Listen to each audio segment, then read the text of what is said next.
जानते हो क्या होती? हमारी अनछुई हुर्रें, और वो भी एक नहीं दो नहीं 72 हुर्रें, 72 हुर्रें।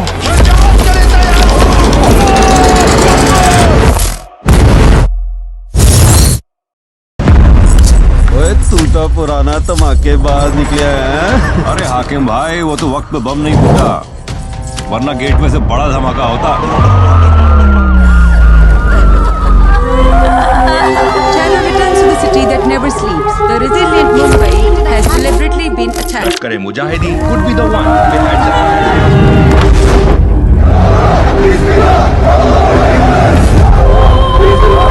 मौलवी साहब ने उन लोगों के जो कपड़े बयान किए हैं, बलवा हो जाना यहाँ तो। इधर तो एक भी दिखाई नहीं दे रही। सबर कर, 7 आसमानों से जमीन पर आने में टाइम लगेगा तो नहीं। क्या उनको यही दफनाया गया था? इस पवित्र मिट्टी में दफन होने के लायक ही ये लोग इन हाथजादों का कोई मकबरा बना देगा। इनकी लाशों को समंदर में फेंक दूंगा। ओए सुनो काके, धमाके में 31 काफिर मारे हैं मैंने, वो सब जाया हो जाएगा। ओए ये अजाब है हमारा, कुरान का अजाब, जिसमें हाथ रख के तूने कसम खाई कि तेरी जिंदगी का एक कोई मकसद होएगा जिहाद, ना तुझे अपनी जान अजीज होगी ना किसी और की। मैं तो मौलवी साहब को मिला, इबादतें पूरी की, अपने सारे हुक्म माने, फिर ऐसा क्यों हो रहा है मेरे साथ? हमने अल्लाह की रजा के लिए जान दी है, शहीद हुए हम। तुम वो खुश नसीब हो जिसे अल्लाह ताला ने इस इनाम के लिए चुना है, और तुमने जो नेकी का और जिहाद का रास्ता चुना है, वो रास्ता तुम लोगों को सीधा जन्नत में लेकर जाएगा।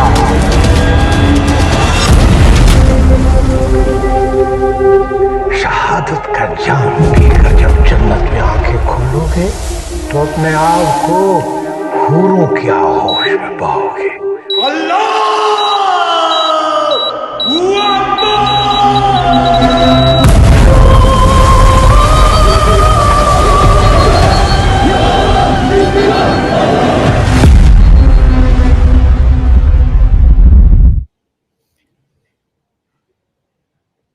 अजीज दोस्तों, अस्सलाम वालेकुम, नमस्ते, सत श्री अकाल, जय जिनेंद्र, गुड आफ्टरनून।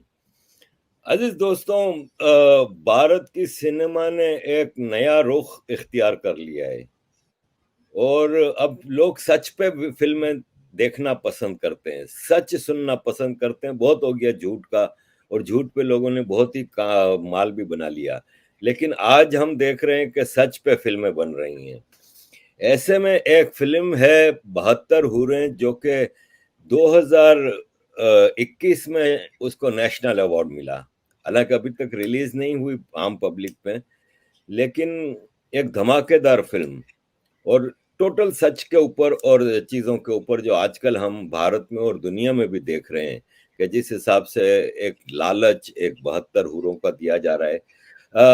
हमें भी इतना ज्यादा पता नहीं है इस फिल्म के बारे में, तो संजय पूरन सिंह चौहान जी जो कि फिल्म डायरेक्टर हैं इस फिल्म के, उन्होंने आज अपने वेरी बिजी शेड्यूल, आपको पता है कि जब कोई फिल्म रिलीज होने वाली होती है तो कितना बिजी टाइट शेड्यूल होता है, उसके बावजूद उन्होंने हमें टाइम दिया है। तो संजय जी नमस्कार and thank you for giving us time. Thank you so much sir, आपने अपने प्रोग्राम में इनवाइट किया और आपने समय दिया, आपका बहुत धन्यवाद। संजय भाई, डायरेक्ट सवाल पे आता हूं, क्या है 72 हुर्रें फिल्म? सर, जैसा नाम से ही जाहिर है, 72 हूर जो है वो फिल्म है जो आतंकवाद के बारे में बात करती है, लेकिन उस मानसिकता के बारे में बात करती है जो 72 हूरों के लालच में फंसा के मैनिपुलेट करके लोगों को लाया जाता है और उनको इस आतंकवाद की अंधेरी और काली दुनिया के अंदर धकेल दिया जाता है। किस तरीके के मैनिपुलेशंस होती है, किस तरीके से उनको बरगलाया जाता है, इस डॉक्ट्रिन के ऊपर ये फिल्म बात करती है। जो जन्नत का तिलिस्म है जिसको बेचा जाता है, ये उसके बारे में बात करती है। संजय भाई, मेरी भी कुछ ऐसी ही रीडिंग थी। मैं 2003 से 2005 फ्रांस में रहता था, एक छोटे से शहर आमिया में। तो वहाँ पे रोज सुबह हमारे पोस्ट बॉक्स में पब्लिसिटीज आती थी। उसमें आपको पता है फ्रांस का कैबरे बहुत मशहूर है, तो कैबरे जी। की पब्लिसिटी आती थी कि दुनिया की सबसे खूबसूरत लड़कियां होंगी, शराब होगी, पूरी रात एंजॉय करेंगे। फिर मैं जन्नत का ये जो नक्शा देखता हूँ तो बड़ी सिमिलरिटी मिलती है। और आप तो इसको इतनी बड़ी स्क्रीन पे लेके आए हैं, तो सर ये बताइए कि आपको बनाने में भी काफी तकलीफ होगी। अभी रिलीज के ऊपर तो मैं बाद में आता हूँ, बनाने में भी काफी तकलीफ हुई होगी। जी सर, ये इस फिल्म के साथ में अक्सर जो हमारा क्रू है, जो प्रोड्यूसर्स हैं, हम लोग बातें करते हैं तो ये बोलते हैं कि शायद ही कोई ऐसी परेशानी हो जो इस फिल्म में ना आई हो इसको बनाने में।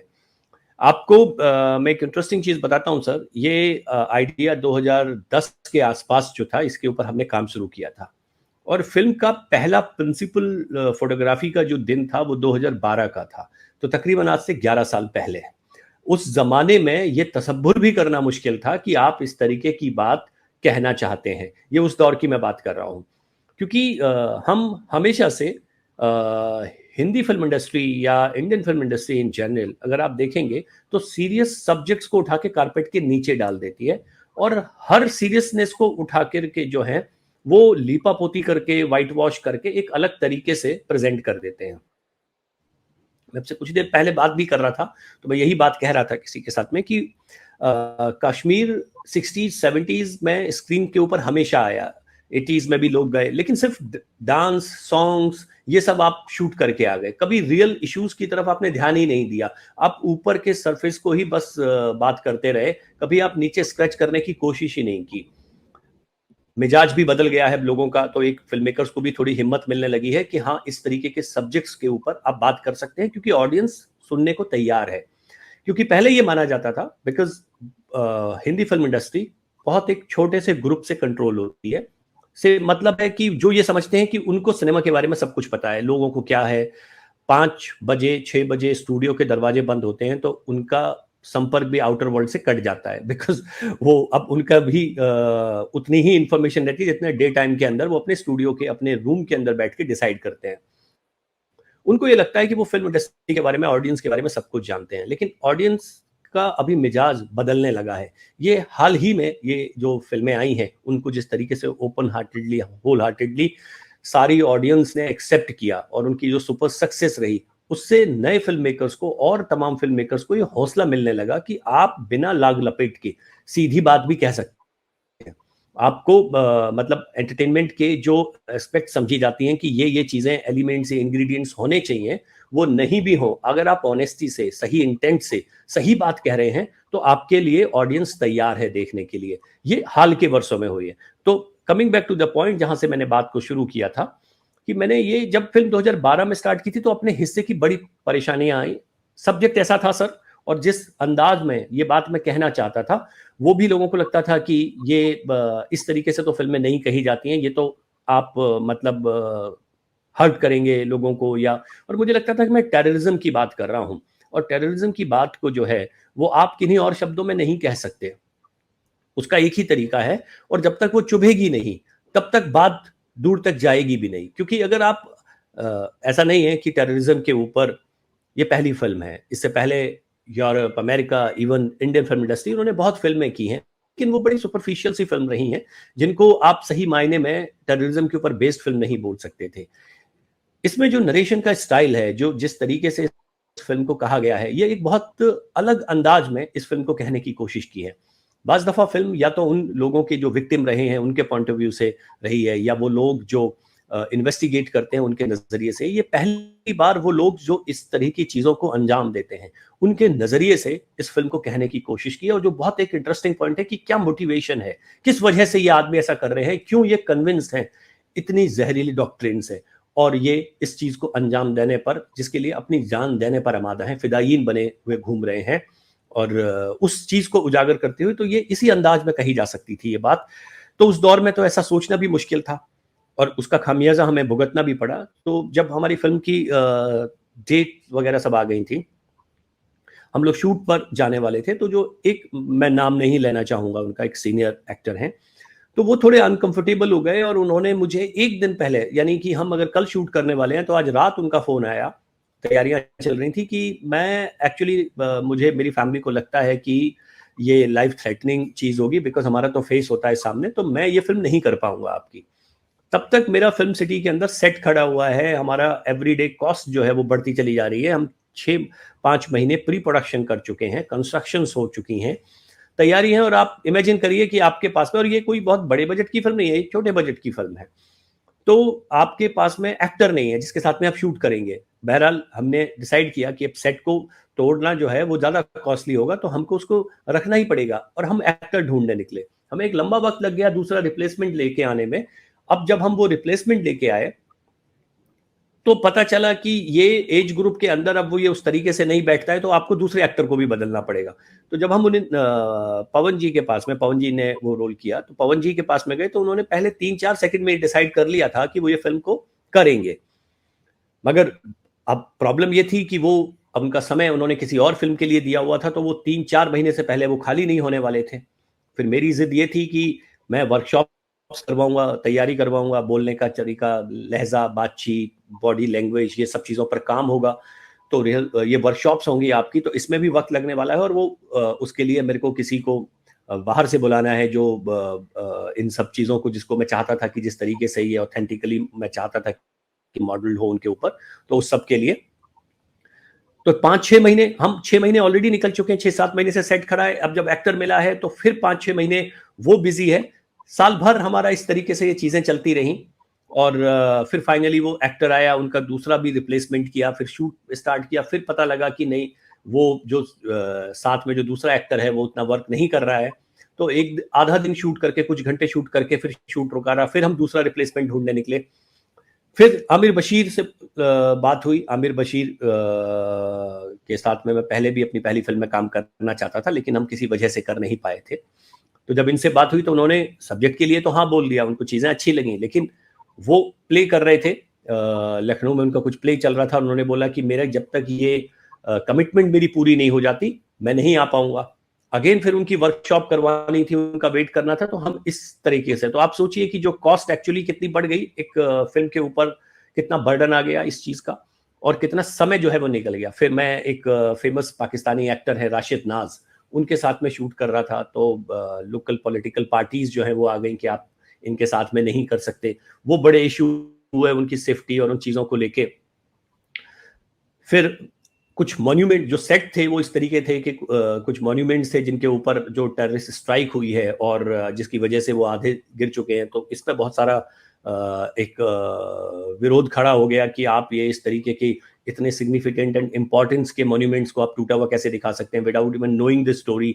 तो वो सब, तो अपने हिस्से की बड़ी सारी मुश्किलों का सामना करते हुए हम लोगों ने इसका फाइनली शूट स्टार्ट किया। एंड देन फिर पोस्ट प्रोडक्शन इसका लंबे टाइम चला।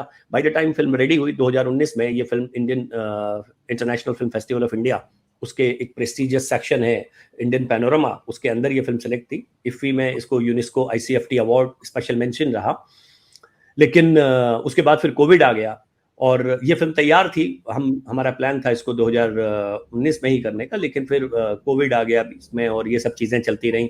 फिर अनएक्सपेक्टेड डिले होता चला गया। एंड फिर इसके बाद में फिल्म को हालांकि नेशनल अवार्ड भी मिला, मगर अब फाइनली जाके वो समय आया है। तो ये इस फिल्म के साथ में जर्नी जो है वो मेरी, वो तकरीबन 10-12 साल की जो है वो जर्नी हो चुकी है इस एक सब्जेक्ट के साथ में। तो मेरे लिए ये एक कहीं फिल्म से कहीं ज्यादा बन चुकी है, मेरी जिंदगी का एक हिस्सा बन चुकी है। एक कहानी को कहने के लिए मैंने न सिर्फ इतना इंतजार किया है, बल्कि सब कुछ पॉसिबल जो है वो एक फिल्म के ऊपर झोंक दिया है। यूं समझ लीजिए आप, इस तरीके से मैंने इस फिल्म को इस कदर इस पर समय दिया है और तैयारी में वक्त लगाया है। संजय जी, बड़ी एक संघर्ष रहा आपका ये इतना लंबा, और जाहिर है फिर इसका रिजल्ट भी हम उम्मीद करते हैं कि अच्छा आएगा, क्योंकि असल मकसद आपका यही है कि लोगों तक सच पहुंचाया जाए। और जो हकीकत है, ख़ास तौर पर टेररिज्म एक बहुत बड़ी बीमारी है, पूरी दुनिया में ये बीमारी फैली हुई है और उसके रूट कोज को आप एड्रेस कर रहे हैं, तो दैट्स ए ग्रेट थिंग। हमें एक चीज़ पता करनी थी कि एक तो इसकी रिलीज डेट के बारे में बताइए, दूसरा ये बताइए कि आपको इनफ स्क्रीन्स मिल गई हैं, जैसे कि और ख़ास तौर पे ओवरसीज़ में, जैसे हम लंदन में हैं तो अभी रिसेंट में एक फिल्म आई थी केरला स्टोरीज, तो उसका अचानक एन मौके पे लंदन में सेंसर बोर्ड ने कैंसिल कर दिया कि नहीं आप रिलीज नहीं कर सकते। वो फिर 2 हफ्ते लगे और इसके बाद जाके रिलीज हुई। तो आपको स्क्रीन इंडिया में और ओवरसीज में सही मिल गई हैं? और रिलीज के बताइएगा सर। ये रिलीज होने वाली है 7 जुलाई को। अब कुछ ही दिन बचे हैं 7 जुलाई के आने में, और बेसब्री से लोगों का इंतजार है रिएक्शन का कि वो इस फिल्म को किस तरीके से रिएक्ट करते हैं, इसके ऊपर कितना प्यार मिलता है, ये अभी देखने वाली बात है। यहाँ पर हम इस फिल्म को केरला स्टोरी को जिन लोगों ने डिस्ट्रीब्यूट किया था वही टीम जो है इसके ऊपर काम कर रही है। इनफैक्ट विपुल सर जो प्रोड्यूसर है केरला स्टोरी के, उन्होंने आगे से बढ़ के कहा कि भाई इस तरीके की चीज़ें जो हैं वो आनी चाहिए, और उन्होंने अपनी पूरा एक्सपीरियंस जो है वो शेयर किया कि आप इस तरीके से जाइए, ये हमारे प्लानिंग थी, हमने इस तरीके से ये जो चीज़ें की, तो हम एग्जैक्टली उसी मॉडल को फॉलो कर रहे हैं। ओवरसीज अभी जब मैं आपसे बात कर रहा हूं, अभी तक फिलहाल हमारी ओवरसीज डील अभी लॉक नहीं हुई है, और 1-2 इंटरेस्टेड लोगों के साथ में बातचीत चल रही है, जो आई एम श्योर कि मेरे को लगता है कि 2-3 आने वाले दिनों के अंदर प्रोड्यूसर्स जो है वो ये कॉल ले लेंगे। लेकिन अभी सिर्फ इंडिया लॉक जो है डेट जो है रिलीज डेट वो लॉक हुई है। 7 को ही हम ओवरसीज भी करेंगे, मगर अभी भी वो ओवरसीज पार्टनर्स और डिस्ट्रीब्यूटर्स कौन होंगे, कंपनीज क्या होंगी, ये सब कॉल अभी प्रोड्यूसर्स ले रहे हैं, जो 2-3 दिन के अंदर मुझे लगता है कि फाइनलाइज हो जाएगा। 7 जुलाई लंदन के लिए एक बहुत भयानक दिन है। टेररिज्म के हवाले से 4 जगह पे एक साथ अटैक किया गया था, आज से तकरीबन 20 साल पहले। 9/11 के बाद मैं मैड्रिड में हुआ था, फिर लंदन में हुआ था।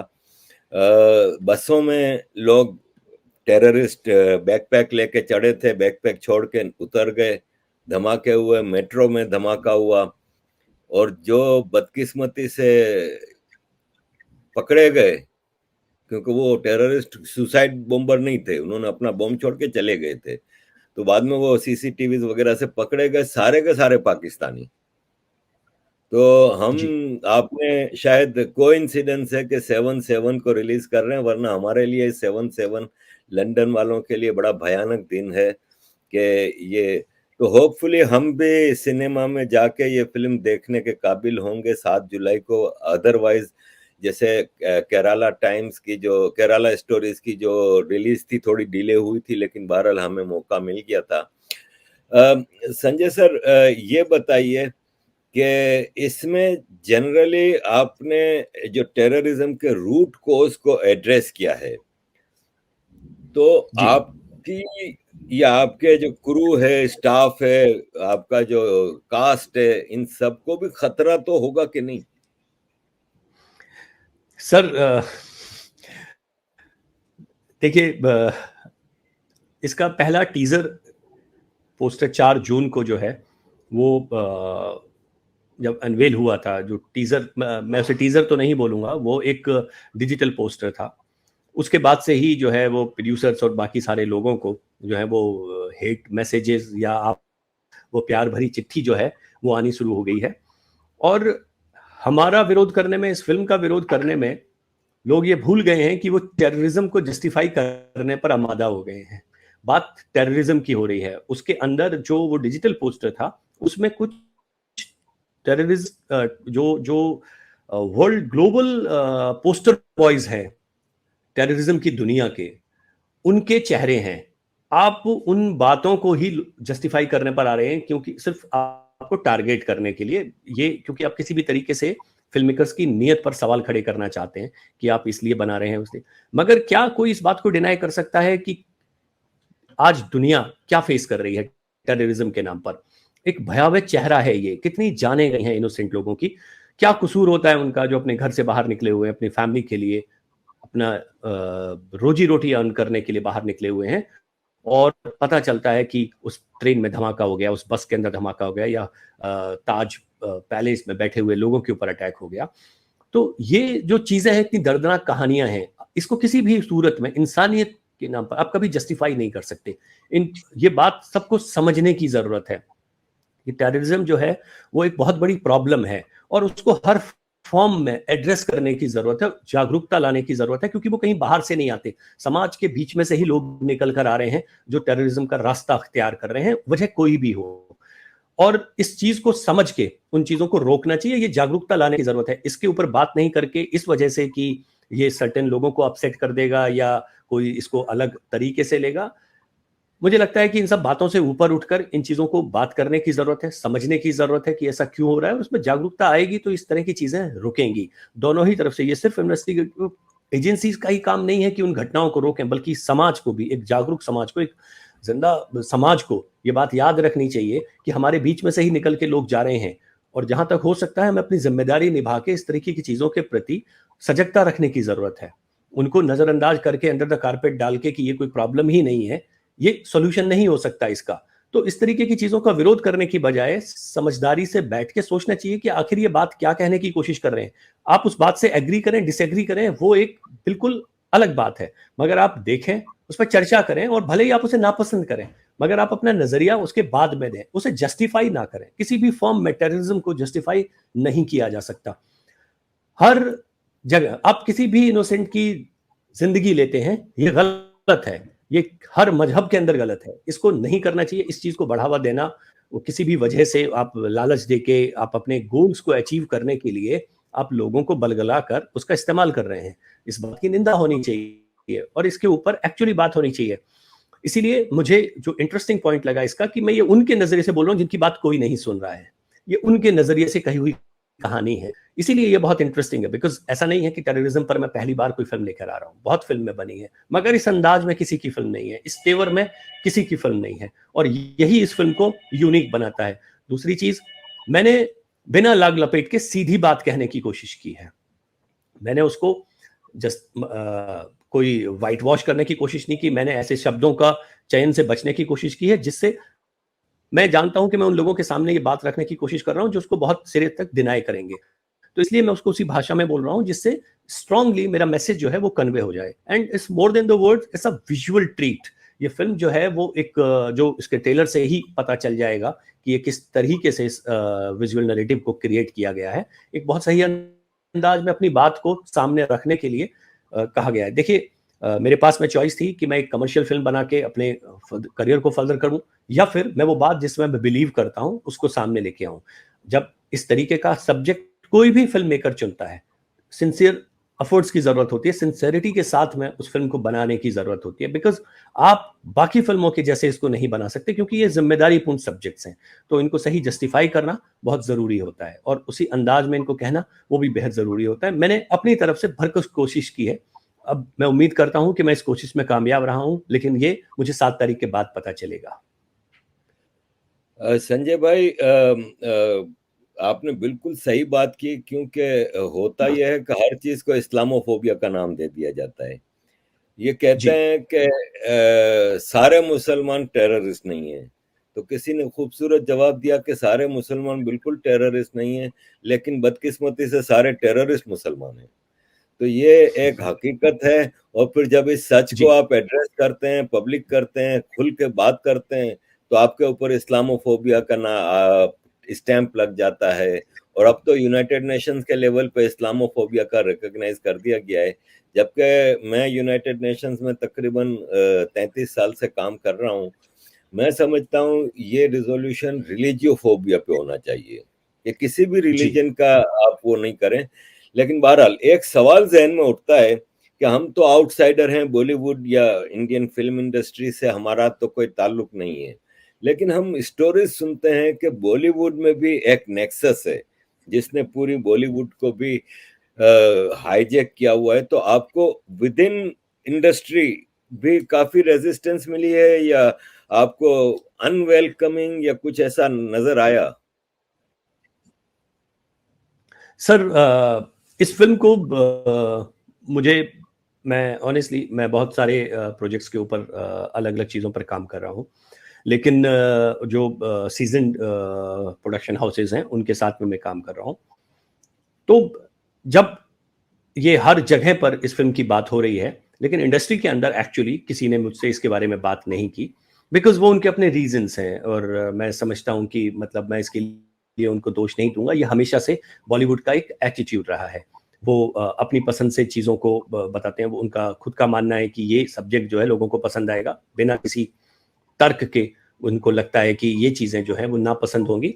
उनके लिए भी केस स्टडी है कश्मीर फाइल और केरला स्टोरी जैसी फिल्मों की सक्सेस कि लोग बदल रहे हैं, और जिसको ऑडियंस समझ के जो अपने प्लेटर में रख के भेजते हैं, शायद उससे परे भी ऑडियंस है और भी लोग हैं जो ये जानना चाहते हैं कि जो सच है आप वो क्यों नहीं लेके आते।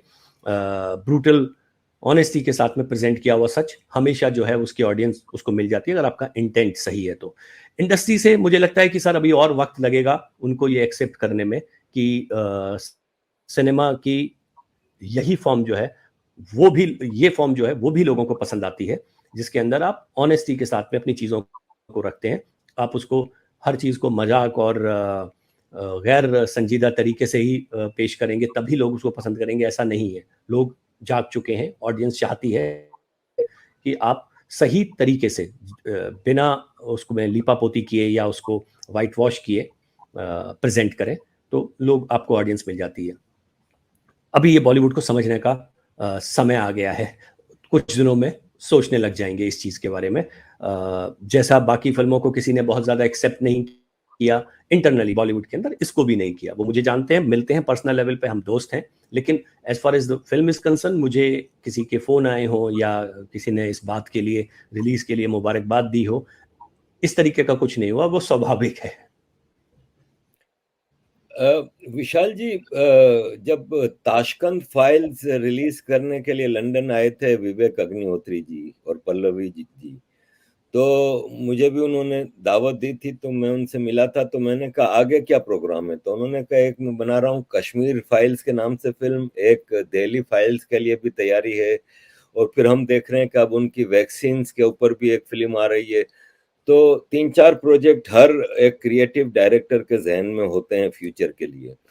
तो 72 हो रहे हैं तो कामयाब होगी, ये तो नवश्ताए दीवार है, राइटिंग ऑन द वॉल है कि ये कामयाब होगी, क्योंकि अब लोग सच सुनने के लिए बेताब हैं। अब लोग जानना चाहते हैं। आपने कहा इतनी सारी फिल्में टेररिज्म पे बनी है, वो मसाला फिल्में हैं, वो पैसा बनाने के लिए या कामयाबी हासिल करने के लिए थी, रूट कोज की तरफ कोई नहीं जाता। आपने पकड़ा है रूट कोज के, टेररिज्म का रूट कोज क्या है। तो आगे भी आप जाहिर क्रिएटिव डायरेक्टर हैं, आपने लाहौर फिल्म बनाई थी, वो भी एक अवार्ड याफ्ता फिल्म थी। तो आगे भी कोई आपके जहन में आइडियाज हैं इसके बाद, या अभी खाली आपने कहा कि इसी को कंसंट्रेट करके इसके बाद सोचूंगा? मैं सर ऑलरेडी कुछ सब्जेक्ट्स के ऊपर काम कर रहा हूँ अभी, अलग अलग चीज़ें हैं कुछ। मैं हमेशा एक स्टोरी टेलर का, एक फिल्म मेकर का सबसे बड़ा किक ये होता है कि हर बार आप एक यूनिक और एक नई कहानी जो है वो आप लेकर आते हैं। मैं ऐसे ही कुछ शानदार कहानियों के ऊपर काम कर रहा हूँ जो डिफरेंट जोनर में। मैंने मेरा एक मैं चाहता हूँ कोशिश, हालांकि बहुत सारी चीज़ें आपके हाथ में नहीं होती, मैं चाहता हूँ कि मैं अलग अलग तरीके का सिनेमा बनाऊँ, अलग अलग अंदाज की कहानियाँ कहूँ, और बस एक ही चीज़ जो मैं चाहता हूँ कि मैं उनको ईमानदारी से कहूँ। मैं जिस भी सब्जेक्ट को चुनूँ उसको पूरी ऑनेस्टी से कहूँ, जिस अंदाज में उसको कहना चाहिए वैसे कहूँ, और मैं कह पाऊँ इतना सामर्थ्य मुझे मिले, बस यही चीज़ें हैं।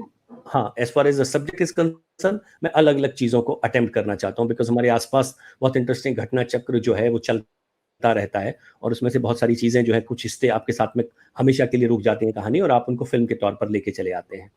तो टेररिज्म पर इसके बाद तो मैं कुछ और नहीं करूँगा, क्योंकि मैं जिस चीज़ को देख चुका हूँ, ये एक अंदाज है, आप उसका एक्सपीरियंस लेते हैं उसके दौरान करते हुए, बिकॉज काफ़ी डिस्टर्बिंग एक्सपीरियंस था ये। जैसे कुछ एक लोगों ने जो फेस्टिवल के दौरान फिल्म देखी, उनका मानना था कि डिस्टर्बिंग है फिल्म। मैं चाहता भी वही था एक्चुअली। मैं इसको अच्छा ही कॉम्प्लीमेंट के तौर पर ही लेता हूँ, क्योंकि अगर आप कोई आता है आपकी फिल्म देखने के लिए, और जब आपने वादा किया हुआ है और वो फिल्म वो रियलिटी दिखा के अगर आपको डिस्टर्ब ना करे, तो आप कहीं पर अपने मकसद में फेल हो जाते हैं। तो कोशिश मेरी वही होगी, इसी ऑनेस्टी से मैं बाकी चीज़ें कहता रहूँ, क्योंकि ये सब्जेक्ट बहुत टैक्सिंग रहा है, एक लंबा वक्त मैंने इसके साथ में गुजारा है।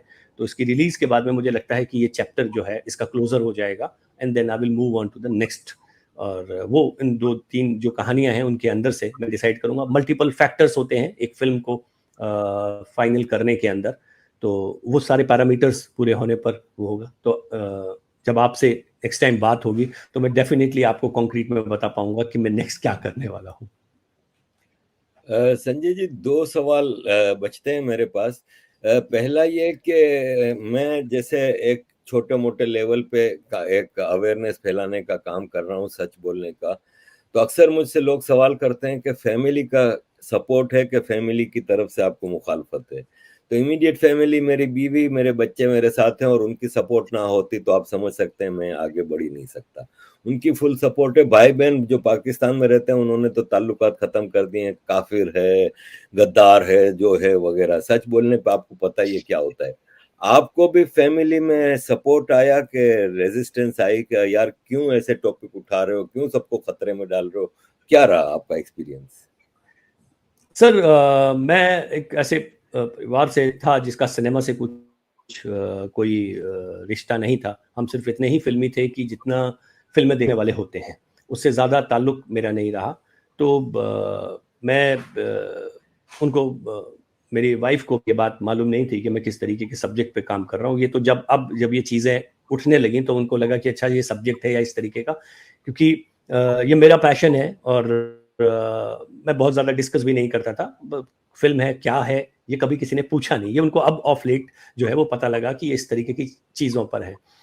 और जो आपके तेवर हैं वो ऐसा नहीं है कि आप किसी एक विशेष क्षेत्र में आते हैं तो वही होता है। अगर आप कलाकार हैं और आप जिस भी फील्ड में हैं और आपकी जो विचारधारा है, आप जैसा सोचते हैं, वो पैटर्न आपके काम में आ ही आता है। तो किसी को ऐसा, जो मुझे जानते हैं उनके लिए ताज्जुब की बात नहीं है कि मैं ये क्या कह रहा हूँ, क्योंकि वो जानते हैं कि मैं जो बात कहता हूँ उसको पूरे लगन से कहता हूँ, पूरी ईमानदारी से कहता हूँ, और मैं जो बिलीव करता हूँ मैं वो बात कहता हूँ।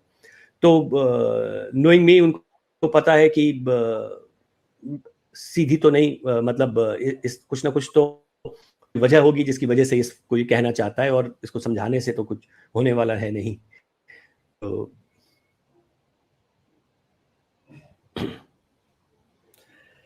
संजय जी, थोड़ा सा फिल्म से हट के एक सवाल है कि मैं पाकिस्तान बोर्न इंडियन ओरिजिन अपने आप को मानता हूं, और जाहिर हजारों साल जी का हमारा उस धरती से कनेक्शन है। जी होता यह है कि पाकिस्तान में जितना मुसलमान मर रहा है ना, उतना दुनिया के किसी देश में नहीं मर रहा। वहाँ सिंधी, बलोच, पख्तून, ये सब मुसलमान हैं और मारे जा रहे हैं। वहाँ के हिंदुओं की तो बात ही छोड़ दें कि उनको तो इंसान ही नहीं समझा जाता। उनका जो हाल है वो मेरी नज़र में दुनिया का मोस्ट ऑप्रेस्ड पीपल हैं, जिनकी बच्चियों को रोज अगवा करके जो होता है सब कुछ है। लेकिन ग्लोबली हम देखते हैं कि एक ग्लोबल इकोसिस्टम है, वो प्रोपेगेंडा करता है कि भारत में मुसलमानों का जेनोसाइड हो रहा है। अभी मोदी जी अमेरिका गए थे तो उनसे एक सबरीना सिद्दीकी, पाकिस्तान ओरिजिन की, वॉल स्ट्रीट जर्नल की जो जर्नलिस्ट हैं, उन्होंने सवाल किया कि आपको भारत में हिंदुत्व, एक्सट्रीमिज्म और मुसलमानों के खिलाफ, आप तो वहां रहते हैं और आपको सच बोलने की बीमारी भी है, तो आप जरा हमें बताइए। हालांकि मेरी तो अपनी स्टडी है कि पाकिस्तान का रोज कोई ना कोई 100 आदमी मर रहा है, कश्ती में डूब रहा है, भाग रहा है पाकिस्तान से। कभी इंडिया का हमने नहीं सुना कि कोई मुसलमान या कश्मीरी इंडिया से यूं भाग रहा हो। वहां तो खुशल मंगल है कि वहां पे वाकई मुसलमानों पर जुल्म हो रहा है। सर मैं एक छोटी सी एग्जांपल देता हूं आपको। मेरी फिल्म के अंदर ही देखिए आप कितने मुस्लिम्स हैं। ये एक नरेटिव है and it's a political thing कि अपने अपने एजेंडा को सूट करने के लिए कही हुई बातें, सिंस क्योंकि I am a political person, मेरा राजनीति से या किसी पॉलिटिकल पार्टी से कोई लेना देना नहीं है। मैं एक भारतवासी हूँ। अपने देश के अंदर क्या हो रहा है वो चीज़ें आपको प्रभाव डालती हैं। आप अपने समाज के आसपास जो देखते हैं मैं उसके बेसिस पर अपनी बात को कहने की कोशिश करूँगा। इक्का दुक्का घटनाएं जो है वो दुनिया के अंदर हर जगह होती हैं इस तरीके की। अगर ये 140 करोड़ से ज़्यादा का मुल्क है, ये एक बहुत बड़ा नंबर है। कोई दुखद घटना होती है उसको रंग कुछ और दे दिया जाता है क्योंकि वो शायद किसी एक पर्टिकुलर ग्रुप के एजेंडा को सूट करता है। तो इन सब चीज़ों का इस्तेमाल होता है। ये हमेशा से बहुत सौहार्द से, प्रेम से एक दूसरे के साथ में रहने वाला रहा है, वही अभी भी है। कुछ फर्क नहीं है, नई नई टर्म्स निकाल दी जाती हैं, उसके नाम के ऊपर कुछ दिन शोर शराबा चलता है, मगर दरअसल कुछ होता नहीं है। जो सारे राजनीतिक रंग देने वाली चीजें होती हैं, या तो इलेक्शंस होते हैं या कोई और वजह होती है जिसकी वजह से लोग बोल रहे होते हैं। बट आप खुद जानते हैं, आपकी इतनी स्टडी है इंडिया के बारे में, और मतलब आप भले ही इंडिया में नहीं रहते, लंदन में हैं, लेकिन वहाँ से भी आपका जो नज़रिया है वो बहुत साफ है। आप हर चीज़ के बारे में जानते हैं, आप वेल रेड हैं, आप स्टडी करते हैं। फिर आप, क्योंकि मैं आपको सुनता हूँ तो मुझे इस चीज़ का पता चलता है आपसे। इस तरीके की कोई चीज़ जो है वो नहीं है। और एक इम्पॉर्टेंट चीज़, यहाँ बहुत अच्छे से उन एक जो अगर मैं बात करूं कि माइनॉरिटीज़ की, मुस्लिम्स की, जो 22, 25, 30 करोड़ जो भी संख्या है, वो इस देश का हिस्सा हैं। वो वैसे ही हैं जितना हक किसी और को हासिल है, नहीं उनको हासिल है। इनफैक्ट ये बात बोलने की जरूरत भी यहाँ पर किसी को कभी नहीं है कि इस चीज़ को पॉइंट आउट करें, क्योंकि हो सकता है कि आपने कभी ऐसे सोचा ही नहीं, हर आदमी यहाँ पर जो है वो भारतीय है। एक दो चीजें जो इंसिडेंट जिनके बारे में, जिनको आउट ऑफ प्रोपोर्शन बड़ा करके बोला गया है, वो इक्का दुक्का केसेस हैं। ताज्जुब की बात है, इतने बड़े मुल्क में जहाँ इतनी चीजें होती हैं, वहां पर सिर्फ ये कुछ एक नंबर के अंदर ही ये चीजें निकल आती हैं, जो एक सर्टेन एजेंडा के तहत अक्सर उनके बारे में बात कर ली जाती है। मगर आप भी जानते हैं कि ये महज सिर्फ बातों के लिए ये चीजें हैं। इस तरीके का कोई रियलिटी में तो मुझे ऐसा कोई चीज नजर नहीं आती, क्योंकि हम उसी समाज के अंदर घूम रहे हैं, वहीं देख रहे हैं। तो आपके नोटिस में इन चीजों को लेके अब ऐसा नहीं होता कि आप इन पर आपके आसपास कुछ घट रहा है और आपको पता नहीं हो। संजय जी, लास्ट में आपका क्या मैसेज है 72 हूरें फिल्म के हवाले से दर्शकों को, और आप कोई मैसेज फॉरवर्ड करना चाहते हैं अपने व्यूअर्स के लिए? क्योंकि आज के महीने 2 महीने बाद अगर मुझे मौका मिला तो मैं आपसे इंटरव्यू करूंगा, तो उस वक्त आप होपफुली इंशाल्लाह 300-400 करोड़ पे बैठे होंगे और फिल्म ने जबरदस्त रिस्पांस मिलना है। क्योंकि आज के लोग अब सोशल मीडिया के ज़माने से हमने देखा है कि पिछले कई सालों से पूरी दुनिया में ट्रेंड चेंज हो रहा है। लोग अब झूठ के पलंदा नहीं देखना चाहते। तो आप एक सच लेके आए हैं, और एक ऐसा कड़वा सच, टेररिज्म ने पूरी दुनिया को इफेक्ट किया है, और खास तौर पे सबसे ज्यादा अगर किसी कंट्री को इफेक्ट पड़ा है तो वो भारत को पड़ा है। तो आप इस फिल्म के हवाले से आगे क्या मैसेज देना चाहते हैं? सर, मैं आपके शो के जरिए आपकी ऑडियंस को मैं ये बात कहना चाहता हूं कि वो 7 तारीख को इस फिल्म को देखें, और देखने के बाद में वो अंदाजा लगाएं। जरूरी नहीं है कि जो चीज आप देखें वो आपको पसंद हो, आपको नापसंद भी हो, लेकिन आप देखें जरूर, क्योंकि उससे आपको ये जानने का मौका मिलेगा कि बात सही है या गलत है। बिना देखे ओपिनियन फॉर्म ना करें, आए फिल्म को देखने के लिए। इस फिल्म के माध्यम से जो बात मैंने कहने की कोशिश की है वो ये है कि हर लाइफ जो है वो प्रेशियस है, उसको वेस्ट नहीं करना चाहिए। वो चाहे वो जो फिदायीन है या वो जो विक्टिम है, जो सिर्फ अपने घर की किसी काम के लिए उस मार्केट में उस अनफॉर्चुनेटली उस दिन उस अभागी जगह पर पहुंच गया जहां पर वो उसका शिकार बन जाता है। हर जीवन जो है वो महत्वपूर्ण है, उसे नष्ट करने की जरूरत नहीं है। और शायद जन्नत जो है जब आप आंखें खोलते हो तो शुरू होती है, और जब आप आंखें बंद करते हो उस जन्नत के लिए इस जन्नत को ना गंवाएं। दोनों के लिए, वो भी जो ये कर रहे हैं और वो जो ना चाहते हुए भी इसका शिकार हो रहे हैं। इसे देखें, आए और अपना ऑनेस्ट ओपिनियन जो है वो शेयर करें इस फिल्म के बारे में। मैं ये नहीं कहता कि मैंने एक ऐसी फिल्म बना दी है कि जो बहुत शानदार है, दुनिया की सबसे बेहतरीन फिल्म है। हो सकता है इसमें त्रुटियां हो, मगर आप इसे देखने के बाद डिसाइड करें। उससे पहले बाइकॉट कॉल्स, बैन कॉल्स और इन सब चीज़ों पर ध्यान ना दें। आप देखें, इंटेंट को समझने की कोशिश करें, और फिर आपका जो भी राय होगी वो as a film maker sir माथे पर। संजय जी, धन्यवाद, और all the best wishes for 7 July and onwards.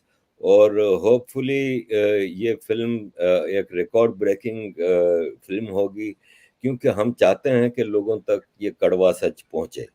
और फिर आपने सही कहा कि आपको पसंद आए कि ना आए, लेकिन फिल्म जरूर देखी जानी चाहिए, ताकि आपको क्रिटिसिज्म भी करनी है तो आप पहले फिल्म देखोगे तो इसके बाद क्रिटिसिज्म करोगे। तो जरूर फिल्म देखिए, दर्शकों से भी मेरी ये रिक्वेस्ट है। और संजय जी, धन्यवाद फॉर गिविंग अस टाइम। और हम एंशियसली वेट कर रहे हैं 7 जुलाई का कि होपफुली हमें भी लंदन में ये फिल्म देखने को मिलेगी। Thank you so much sir, अपना समय देने के लिए, अपने शो के ऊपर इनवाइट करने के लिए। थैंक यू सो मच, बहुत अच्छा Thank- लगा आपसे बात करके। और ये लंबे टाइम से मैं चाहता था आपसे बात करना, आज इस फिल्म की वजह से मेरी ये जो एक इच्छा है वो तो पूरी हो गई। Thank you so much sir. धन्यवाद सर, धन्यवाद। All the best sir. Thank you sir, thank you. अजीज दोस्तों, आपने ये इंटरव्यू देखा, मुश्किलात का बताया उन्होंने, किस तरह उनको 10 साल लगे इस स्टेज पे आने के लिए। 10 साल की काविश है, आपको थोड़ी तो मेहनत करके ये फिल्म देखनी होगी। कि आप देखें तो कि एक फिल्म के पीछे एक इंसान, बल्कि कई इंसान 10 साल अपनी जिंदगी के दे रहे हैं, तो कुछ तो उस फिल्म में ऐसा होगा जो वाकई आपको देखने के लिए जाना चाहिए। यहाँ पे ऐसे हमने देखे हैं सुपर स्टार्स जो 3 महीने में एक फिल्म बना के ठक ठक ठक मसाला डाल के डाल देते हैं। आप लोग सब देखने जाते हैं, जरूर जाएं, ठीक है, मनोरंजन का हक है, लेकिन ये एक ऐसी कोशिश है जिसमें 10 साल से ज्यादा अरसा लगा है। नेशनल अवार्ड मजाक नहीं होता। बाकी अवार्ड के बारे में मैं नहीं कहता, नेशनल अवार्ड मजाक नहीं होता। अगर किसी फिल्म को नेशनल अवार्ड मिलता है, थिंक अबाउट इट। तो जरूर देखिएगा ये फिल्म और फिर बताइएगा संजय जी को, हमें, कि आपको ये सच कैसा लगा। धन्यवाद अजीज दोस्तों, थैंक यू वेरी मच। जय हिंद।